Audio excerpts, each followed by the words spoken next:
C'est quoi une bosse de bison et est-ce que cela se corrige? Une bosse de bison, je pense que c'est une bosse à l'arrière du cou.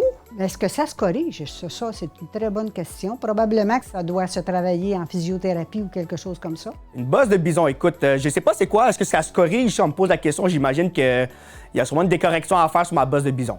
Un bison, on dirait que c'est quelqu'un qui a peut-être les épaules un petit peu trop vers l'avant, un peu comme le bossu Notre-Dame. Et comment ça se corrige, je vais dire avec un corset ou avec des exercices de physio, dépendamment de la sévérité. C'est une bosse dans le dos, mais aucune idée si ça se corrige. Une bosse de bison, c'est ce que tu as dans le cou, je pense, ici. Je pense pas que ça se corrige, mais je pense que ça se prévient.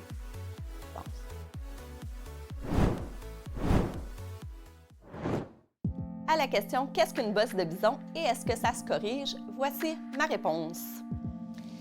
Le mot « bosse de bison », mais il est utilisé pour décrire deux choses différentes. La vraie bosse de bison, c'est un trouble tissulaire, un genre de maladie qu'on appelle une lipodystrophie. C'est un amas de tissu graisseux qui se fait autour de la vertèbre C7, qui est la dernière vertèbre du cou. C'est à la base de notre cou et notre dos ici. On aurait une petite bosse de tissu graisseux. On la nomme bosse de bison parce que ça rappelle un petit peu la bosse qu'ont les bisons, les animaux, à cet endroit-là.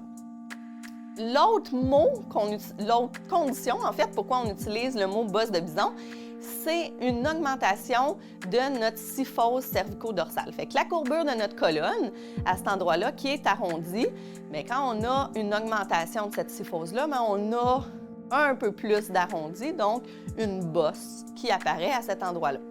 La posture de bosse de bison, bien, comme on disait, on a la bosse, mais ça nous amène aussi la tête vers l'avant et les épaules aussi enroulées vers l'avant. Ce qu'on veut, en fait, dans la bosse de bison, savoir est-ce que ça se corrige. Mais premièrement, il faut déterminer c'est quel genre de bosse de bison. Est-ce que c'est un amas de tissu graisseux ou est-ce que c'est une hypersyphose cervico-dorsale? Chez Posture Action, celle qui nous concerne le plus, c'est l'hypersyphose. Elle peut être secondaire à plusieurs facteurs. Ça peut être une mauvaise posture, quelqu'un qui se tient juste mal. Ça peut être un débalancement des muscles. Les muscles en avant qui vont être super forts puis qui vont raccourcir, les muscles en arrière qui vont être un peu plus faibles, un peu plus allongés. Ça peut être dû à de l'arthrose ou ça peut être vraiment une déformation au niveau de notre colonne.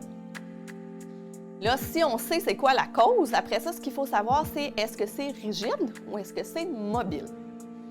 Dans certains cas, c'est juste qu'on se tient mal. On a une mauvaise attitude posturale. Si on est capable de se redresser, notre bosse de bison, elle disparaît, c'est mobile. Dans d'autres cas, comme dans des cas d'arthrose, des fois, l'hypersyphose, elle devient rigide.